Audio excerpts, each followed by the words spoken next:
Good morning, Marishka. Good morning, gentlemen. Good to see both of you, and thanks for having me here.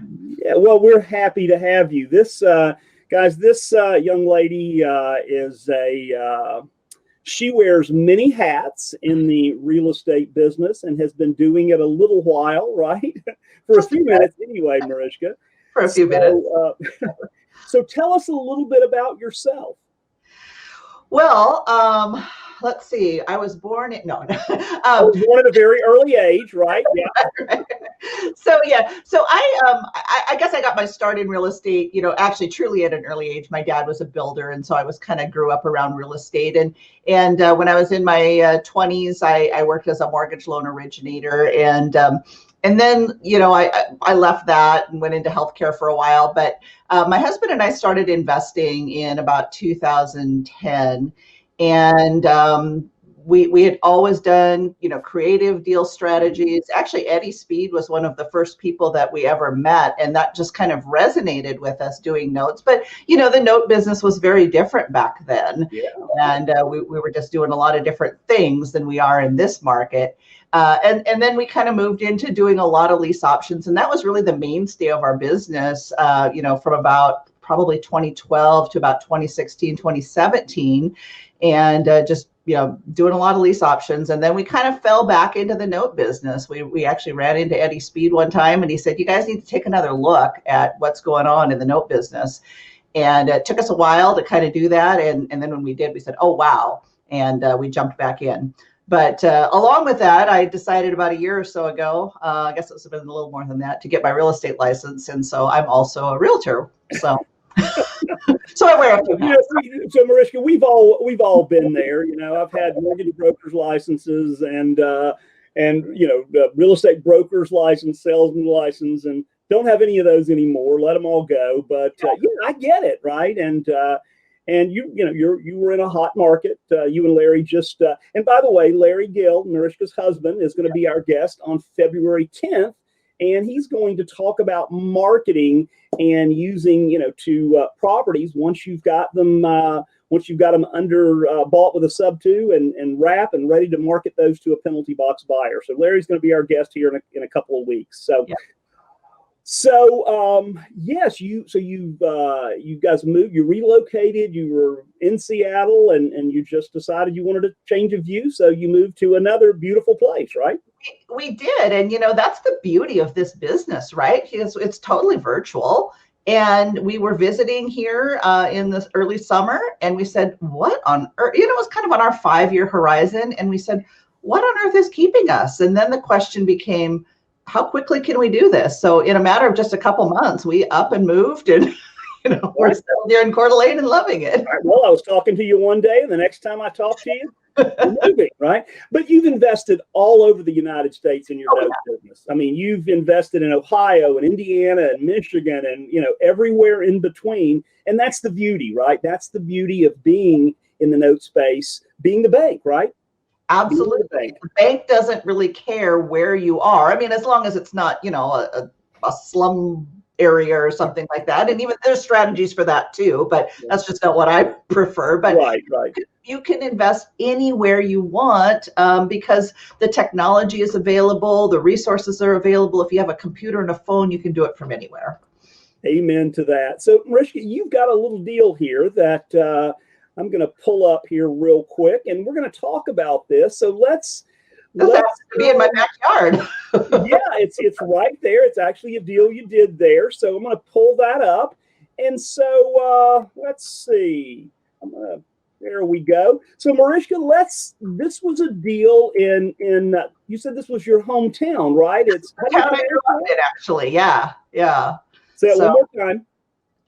Puyallup. Puyallup. Okay, very good. I didn't want to mess that up, right? So Marishka and I we were talking about this, Marishka, Brian and I, and say, okay, a $325,000 house. We were talking about Seattle, and Marishka says, well, it's really not in Seattle, right? It'd be double the price. Right. I remember I was out there with you and Larry here. Gosh, it's been a couple of maybe 2.5 years ago, and you were kind of showing me around and property prices and all that. And we drive by a lot that was probably a 5,000 square foot lot. It may not have even been that big. And you said, yeah, that just sold for $690,000. And And that's the biggest thing, when I talk to people, locally in my area about buying notes, and I have to kind of educate them that other parts of the country are not quite so inflated. And it really is possible to buy a note, say in Michigan or somewhere else, for $50,000, not $500,000. So well, you can kind of, you can invest where you want to invest. Seattle is, a beautiful, great market, and it's going to be a little more, right? Yeah. So, Marishka, let's talk about this a little bit. So this was a house that kind of a friend of a friend of a friend had for sale, and you played a role in this, and we have a designation kind of, in Note School, it's a deal architect, right? And the deal architect is just somebody that can dive into a deal and put it together and structure it, right? And you also played what we call the designated hitter role inside of this as well, where you used your years of expertise in the business to kind of help marry two people together that were, they never knew each other. And it was kind of a series of events that brought this to you, right? So I'm going to pull the deal points up and we can kind of talk about that. Yeah. So the seller had the house for sale, right? Well, it wasn't listed for sale. She wanted to sell it, however. She was in her 80s. I actually mostly worked with her daughter, although I talked with the owner of the property a few times as well by Zoom, but mostly talked with her daughter who had power of attorney. But they wanted to sell the house because mom just really couldn't live there by herself anymore. Right. So. And really her goal was they wanted to do some seller financing because really they wanted the monthly income to take care of over time assisted living.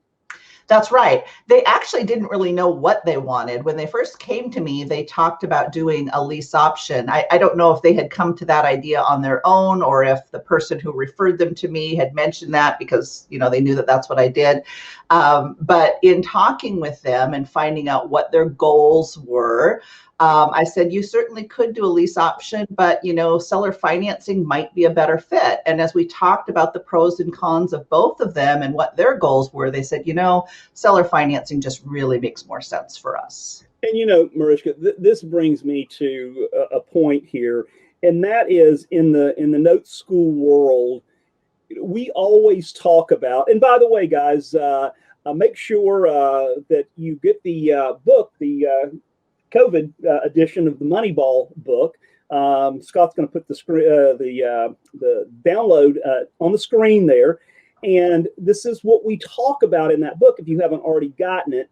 But, we talk about the story, right? We need to know it's all about talking to the seller and seeing what they really want out of this. As you said, most sellers, 99%, don't know what they need or don't know what they want. Right. They only know what they've heard and and so most of them think that we have to do a traditional sale where we bring in a bank and they get cashed out and now they have to figure out what to do with the money and potentially with the capital gains.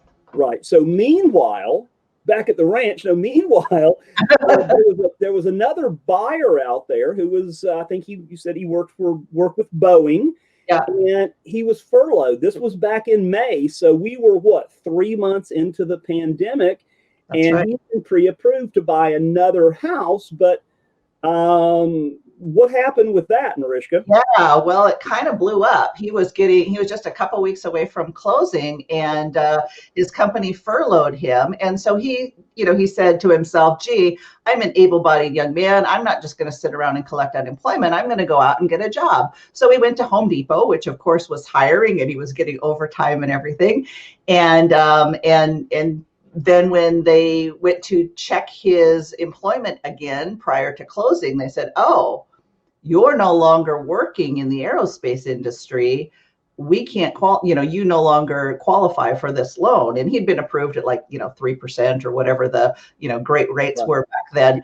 And, he was like, but I'm making just as much, if not more money. And they said, too bad. You're not in the same industry. We can't approve you. So we kind of just brought these two together. They actually liked this other house better than the one that they were previously planning to buy. And we just worked out the terms so that it just made sense for both of them. They had excellent credit. He had a good down payment. It was a make sense deal. And we knew that he was going to go back to work eventually, in his other career. But even if he didn't, he was still working and making great money. So, well, so you had this was just kind of in your circle of influence that you've developed and talking to people and doing what we all do in the business every day. And so you kind of stepped in. This guy that couldn't buy that house, it fell through. And Marishka, we're seeing that happen over and over and over and over again today. Oh my goodness, yes. Yeah. You were talking earlier about, the low inventory, which is very true, and things are getting bid up just because there is low inventory. But we're also seeing a lot of deals coming back on market, and it's because people are falling out at closing. Well, and we know that that. Of the folks that could get a loan in February, well, 35% less are these just missed. And again, this guy was a good buyer. He had money to put down. You guys use an RMLO, right? A residential mortgage loan originator. Mm-hmm. Yep. You brought all of those pieces together. That's what you did in this deal. You structured the deal. You were the deal architect, the designated hitter, and so you put it together, and the seller gets a great rate of return, and we'll talk about that in just a second. Mm-hmm. Now, Ryan mentioned at the first part of this in the teaser, he says, will sellers really agree to things that banks won't? Well, Marishka, you have the first right of refusal to buy this note at a discount at some time in the future, right? That's correct. If the seller wants to sell, will the bank sell their note typically? Well, it depends. good luck finding them. Right, exactly. So let's just talk quickly here about just some of the deal points. So the property was worth $325, as we spoke about. The borrower did have an underlying lien of $70,000, right? Correct. So let's flip down here. The buyer had a nice big down payment of about $50,000, which is a little less than 20%. And of course, used an RMLO to put this thing together. So kind of what happened with this underlying $70,000? I know that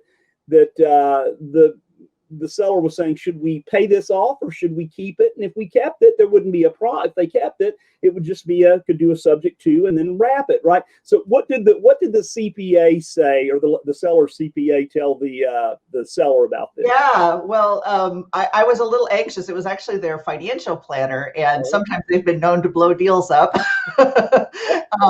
But they went to him and said, should we pay off this loan? They had the money out of, in savings or in some other, not in savings, but in some other type of investment account. And, they looked at the numbers and said, oh, well, gee, this underlying loan is at 8%. Your investments are giving you a yield of about 3%, and you're going to be getting 5.5%, and it'll be secured by real estate.